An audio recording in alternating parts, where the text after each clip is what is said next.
Certeza en tiempos angustiosos. Nubes tormentosas anticipan el estallido de la tormenta. Sombras descendentes que parecen presagiar caos y destrucción sin precedentes sobre nuestro cielo planetario. Pero por encima de esas nubes, y desde más allá de esas atemorizadoras sombras sepulcrales, nos llega un claro rayo de esperanza, seguridad y certeza a través del estudio de las profecías contenidas en la palabra de Dios.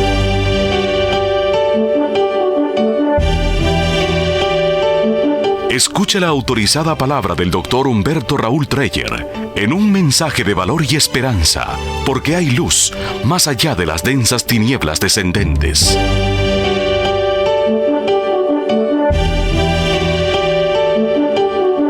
Apreciados amigos, a lo largo de nuestros temas hemos venido insistiendo en que aún en este mundo, un mundo cada vez más cruel y más violento, un mundo en el que las palabras atribuidas a Francisco de Asís, de que el hombre se ha transformado en un lobo para el hombre, cobran un significado muy real.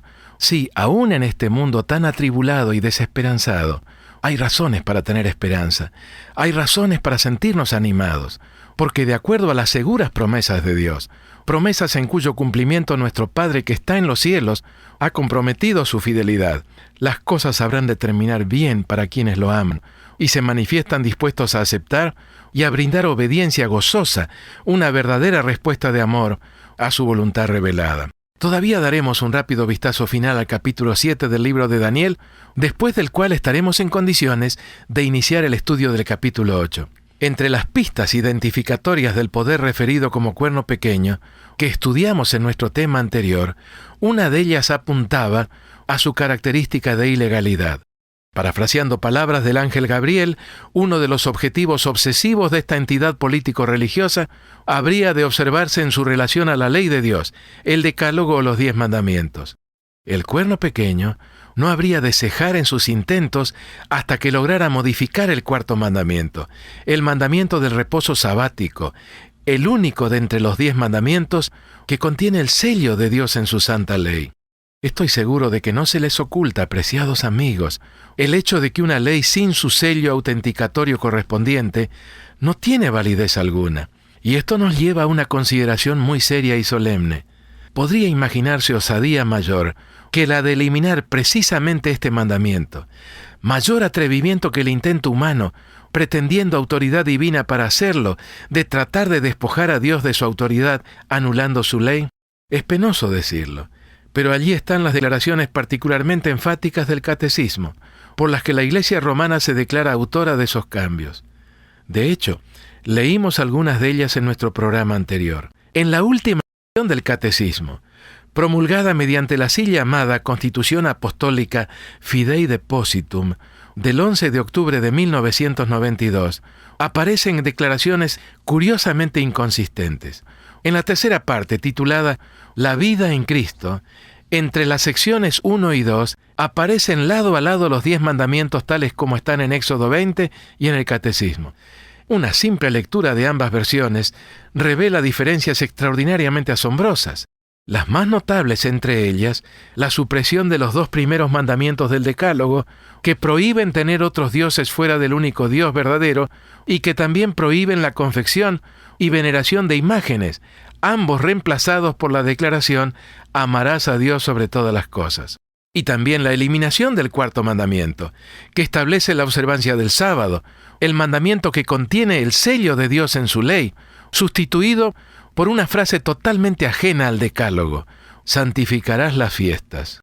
Dios declaró su ley perfecta, Salmo 19:7, y reiteradamente subrayó tanto su permanencia eterna como su inmutabilidad. Si algo es perfecto, como lo es únicamente aquello que procede de Dios, y es modificado por el hombre, no importa qué autoridad se argumente poseer para hacerlo, por ese mismo hecho se vuelve imperfecto, ¿verdad, amigos? Por otro lado, cualquier modificación del decálogo lo priva también de su inmutabilidad como expresión del carácter del legislador, de Dios como su autor. Dios estableció el día sábado en el principio. Es más, lo bendijo y lo santificó, como se registra en el relato de la creación de todas las cosas. Más tarde, lo reiteró en sus plenos alcances en el Sinaí, cuando escribió su ley sobre 2 planchas de piedra. Cristo y los apóstoles lo guardaron fielmente, y lo mismo hizo la bienaventurada Virgen María. Es más, Cristo reiteradamente ejemplificó la correcta observancia del único día apartado por Dios, y se declaró Señor del sábado. Solamente el sábado y ningún otro día puede ser referido como el día del Señor. El establecimiento del domingo como día de observancia religiosa fue obra de un emperador romano que pretendió haberse convertido al cristianismo. Constantino I el Grande lo hizo mediante sus 2 leyes o decretos dominicales del 3 de marzo y el 3 de julio del año 321. Nada hay en esas leyes relacionado con el cristianismo, sino la observancia pagana del venerabilísimo Día del Sol. Fue la iglesia cristiana de aquellos días, que ya había avanzado no poco en el sendero del compromiso y de la claudicación, la que tristemente se dedicó con gran afán a encontrar razones bíblicas, totalmente inexistentes por otro lado, para justificar el cambio del día del reposo del sábado al domingo. Al resultar infructuosos esos intentos, la Iglesia terminó declarándose ella misma, en admisión realmente honesta, como la única responsable del cambio. Muy difícil y penosa es, por otro lado, la situación de las iglesias protestantes, las que a 17 siglos del cambio aún continúan la búsqueda imposible de lo inexistente, de alguna declaración bíblica que pudiera respaldar ese atentado contra la ley de Dios. En el Sermón del Monte se encuentran con un muro sencillamente infranqueable, ineludible. En efecto, y leo palabras de Jesús en el Evangelio según San Mateo, capítulo 5, versos 17 al 19. No penséis que he venido para abrogar la ley o los profetas. No he venido para abrogar, sino para cumplir. Porque de cierto os digo, que hasta que pasen el cielo y la tierra, ni una jota ni un tilde pasará de la ley hasta que todo se haya cumplido. De manera que cualquiera que quebrante uno de estos mandamientos muy pequeños, y así enseña a los hombres, muy pequeño será llamado en el reino de los cielos. Mas cualquiera que los haga y los enseñe, éste será llamado grande en el reino de los cielos. Después de estas sobrias reflexiones, que revelan la seriedad de lo que estamos considerando juntos, estamos ahora en condiciones de iniciar el estudio del capítulo 8 del libro de Daniel. Lo que lo hace particularmente significativo es el hecho de que en este capítulo se completa, específicamente en el verso 14, toda la presentación profética del libro. Todo lo que sigue, hasta la conclusión del capítulo 12, el último del libro, consiste en explicaciones adicionales proporcionadas mayormente por Gabriel de los acontecimientos presentados simbólicamente en los capítulos 7 y 8. ¿Qué fue lo que se le mostró a Daniel en la visión registrada en el capítulo 8? Escenas muy extrañas, consistentes en símbolos y figuras cargados de significado. Cuenta el profeta que vio 2 animales sobre el escenario de las tierras del Oriente Medio de aquellos días, contendiendo ferozmente entre sí. Primeramente, un carnero de 2 cuernos y posteriormente un macho cabrío unicornio, es decir, de un solo cuerno. En la primera escena, la figura dominante fue el carnero, concentrando su accionar en acometidas incontenibles hacia el oeste, el norte y el sur, al punto de que ninguna bestia, es decir, ningún otro poder, podía parar delante de él, ni había quien escapase de su poder, y hacía conforme a su voluntad y se engrandecía, según reza el verso 4. Mientras estaba en lo que se podría considerar como el apogeo de su poder, se produjo un cambio en la escena. La hegemonía manifiesta del carnero le fue disputada por otro poder simbólico, un macho cabrío que procediendo del oeste, lo derribó en tierra pisoteándolo sin misericordia. Según algunas de las frases registradas en los versos 5 al 8, un macho cabrío venía del lado del poniente sobre la faz de toda la tierra, sin tocar tierra, y vino hasta el carnero, y corrió contra él con la furia de su fuerza. Se levantó contra él y lo hirió y le quebró sus 2 cuernos, y el carnero no tenía fuerzas para pararse delante de él. Lo derribó por tanto en tierra y lo pisoteó, y no hubo quien librase al carnero de su poder, y el macho cabrío se engrandeció sobremanera. Sí, ese macho cabrío habría de crecer notablemente, pero en forma sorpresiva habría de producirse entonces un notable cambio en la escena. En el pináculo de su fuerza se le quebraría el cuerno único que tenía entre sus ojos, y en su lugar habrían de surgir otros 4, creciendo y extendiéndose hacia los 4 puntos cardinales. Un nuevo cambio de escena introdujo entonces lo que a todas luces es lo verdaderamente importante y significativo de toda la visión. La aparición repentina sobre el escenario, procedente de uno de esos puntos cardinales, de un cuerno, de aspecto originalmente insignificante, un cuerno de la pequeñez, como reza el hebreo del pasaje, indudablemente el mismo cuerno pequeño, ya irrefutablemente identificado en el capítulo 7. Este nuevo ente simbólico habría de desarrollarse tremendamente hacia el sur, el este y la tierra gloriosa, referencia a Judea, la tierra de los judíos. En forma extraordinariamente impactante, Daniel lo vio crecer también hacia el cielo, echando por tierra parte de las estrellas y tratando de arrebatar de alguien, descrito como el príncipe del pacto, alguna cosa referida como el continuo, o mejor aún, la continuidad. No contento con sus logros, intentaría destruir también el santuario de ese mismo príncipe y al hacerlo pisotearía la verdad en forma aparentemente impune. 2 seres aparecieron entonces sobre el escenario y Daniel alcanzó a escuchar el diálogo que se desarrolló entre ambos. Uno de los 2 inquirió del otro acerca de la duración de ese asombroso estado de cosas. ¿Por cuánto tiempo habría de tolerar tales atropellos la paciencia divina? La respuesta, bien enigmática por cierto, indicó que el santuario habría de ser purificado y restaurado al cabo de 2300 días. Preocupado el profeta por comprender el significado de esa secuencia de impresionantes escenas, uno de los 2 seres que estaban dialogando ordenó al otro que se acercara a Daniel y le ayudara a comprenderlas. Así lo hizo. Y lo primero que le dijo al profeta se refirió al tiempo del cumplimiento de esa visión. Habría de culminar en un cierto tiempo del fin, evidentemente muy remoto. La impresión le resultó tan fuerte al anciano profeta que debió ser entonces fortalecido sobrenaturalmente para poder escuchar el resto de la explicación.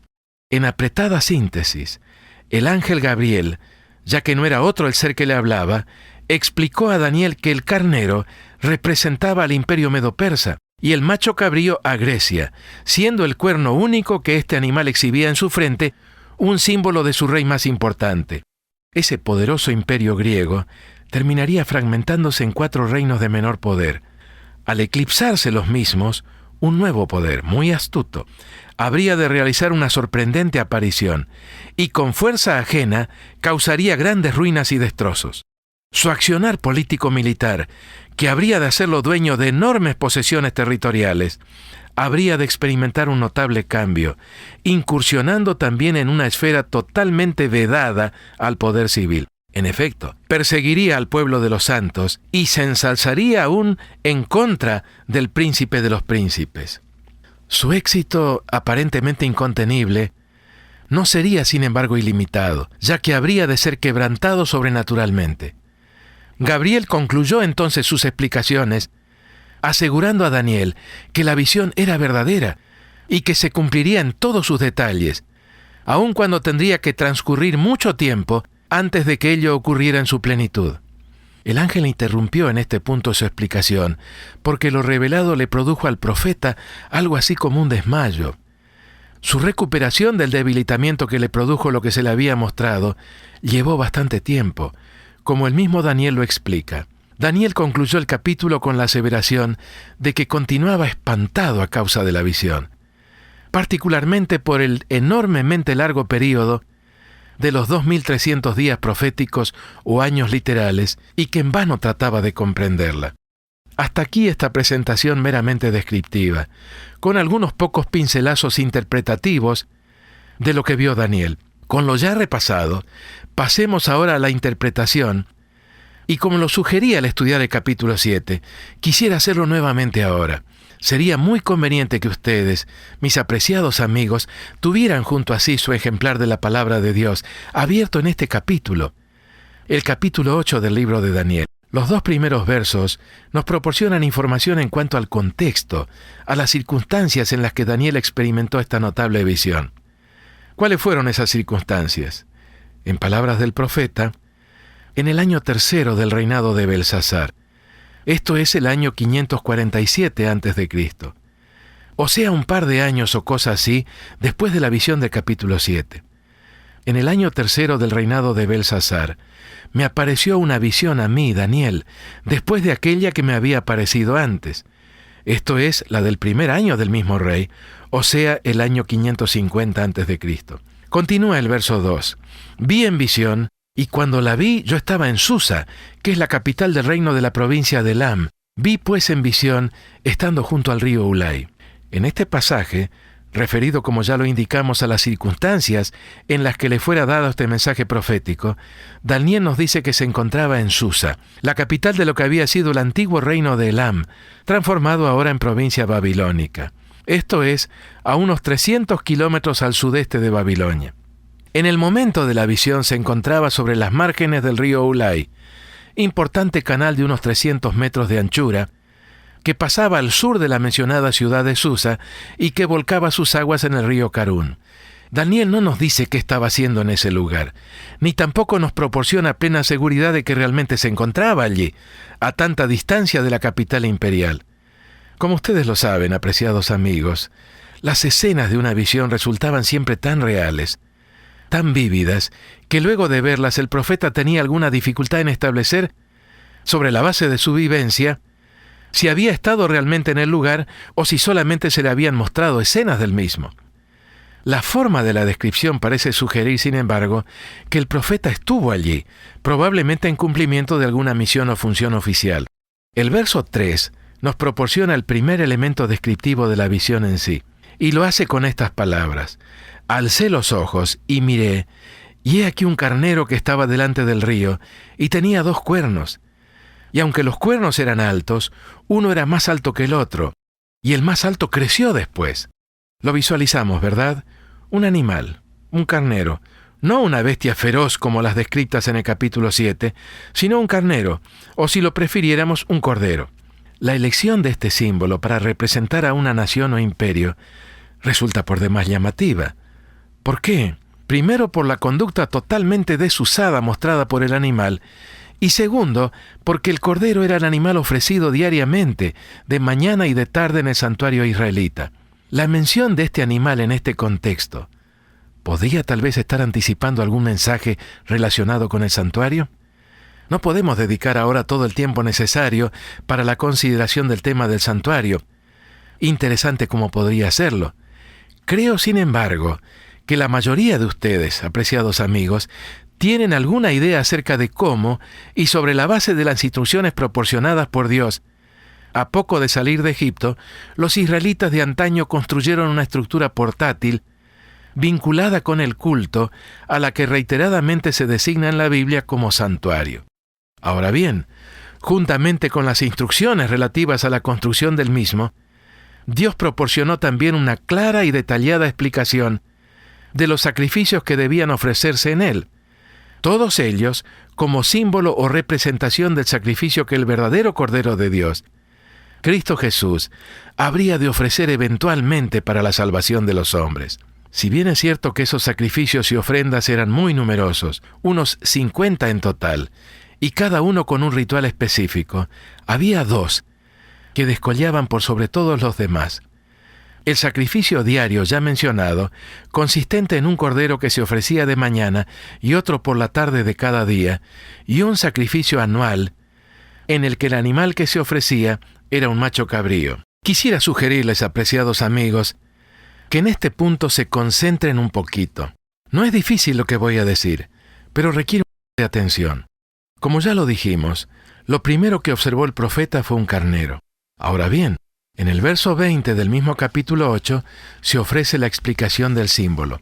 En palabras de Gabriel, en cuanto al carnero que viste, que tenía 2 cuernos, estos son los reyes de Media y de Persia. 2 preguntas surgen de inmediato. ¿Qué pasó con Babilonia? ¿Acaso no fue Babilonia el primer imperio universal?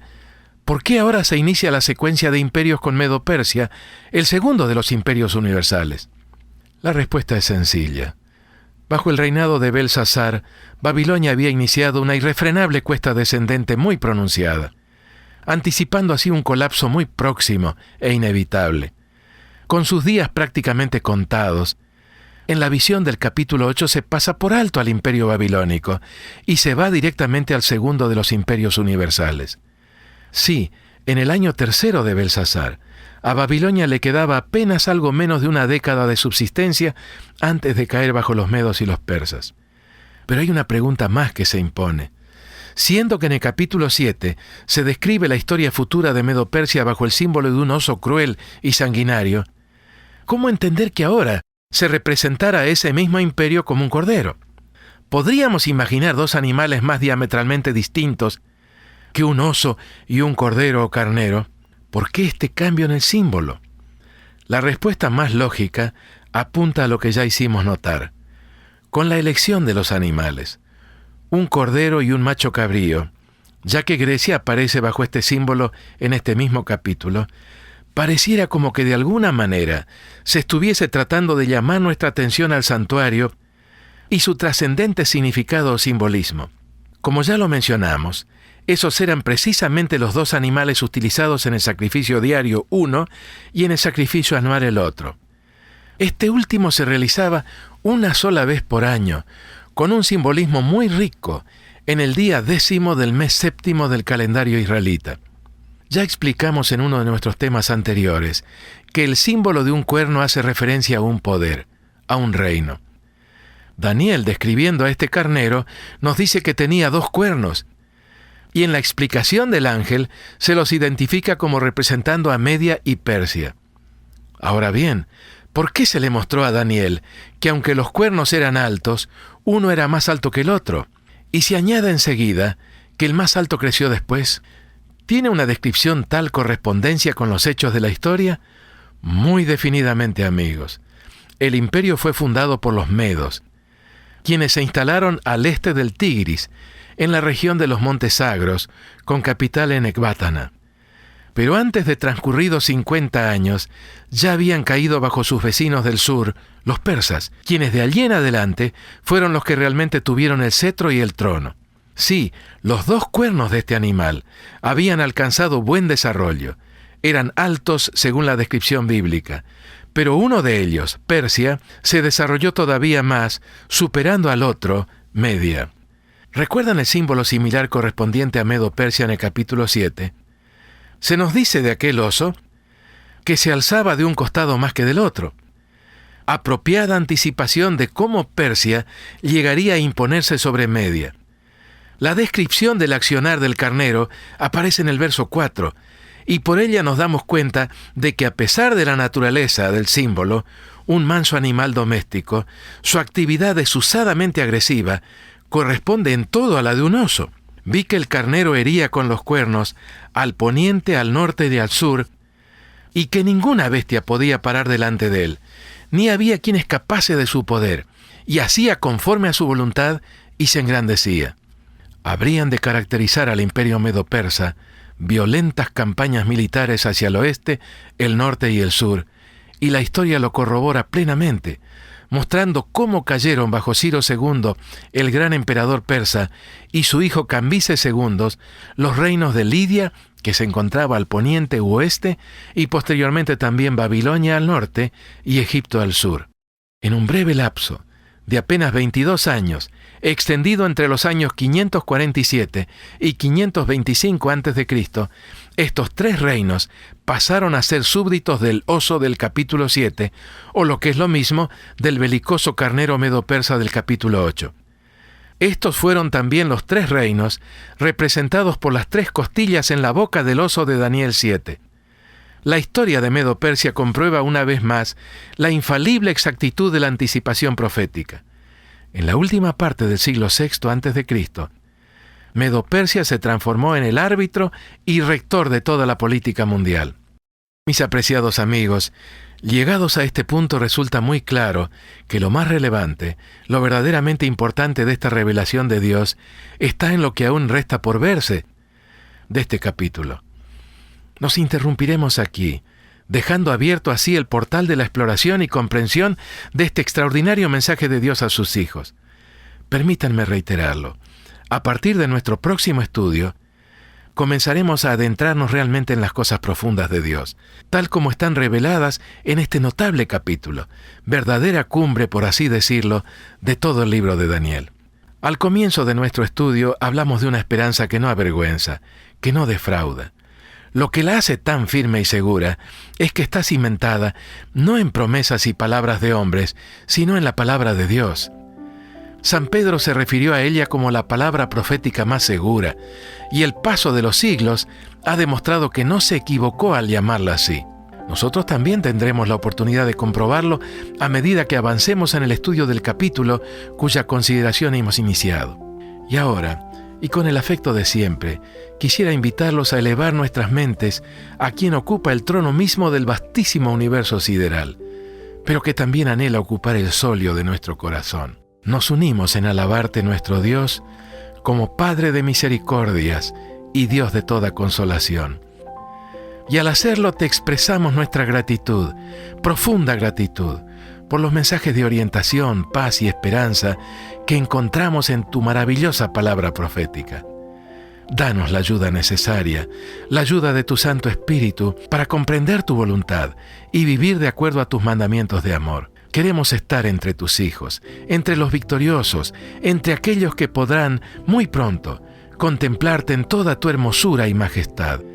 Sí, Padre, concédenos estas gracias, porque te las imploramos y agradecemos en el nombre de quien nos redimió y rescató, nuestro amado Señor Jesús. Amén. Así sea.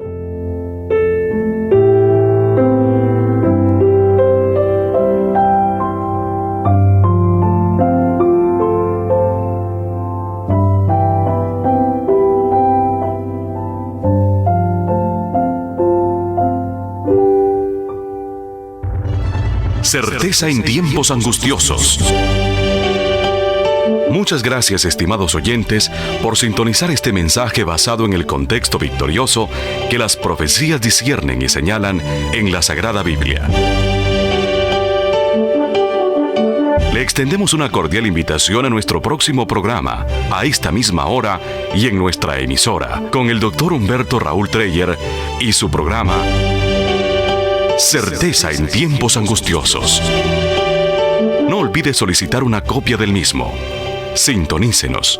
Juntos aprenderemos a poner nuestra confianza en Dios, al conocer su gran plan para la historia de este mundo y para nuestra vida, porque podemos confiar en Dios. Él nunca falla.